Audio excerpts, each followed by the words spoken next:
The drought that affected crops in the Midwest this past summer is making its presence felt at the grocery store. It had substantial and devastating impacts on the major field crops of the American Midwest. The most important field crop there is field corn. Now, people don't eat field corn directly, but it's processed into animal feed. That's a major input to the U.S. food supply chain. So we're seeing input costs rise for all the meat products and then all of these animal-based products that consumers buy regularly. We're looking at inflation on the order of about 3 to 4% for beef and veal, pork, poultry, eggs, and even a little bit higher for dairy. For dairy, we're looking at probably 3.5 to 4.5%. In the second half of the year, Volpe says consumers will see the effects of drought on the price of processed food.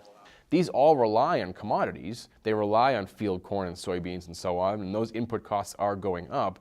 It's just that due to the more stages that are involved in bringing to the supermarkets and the contracts that govern these commodity prices for those foods, consumers won't see that till later in the year, and even probably to some small extent in the early part of 2014.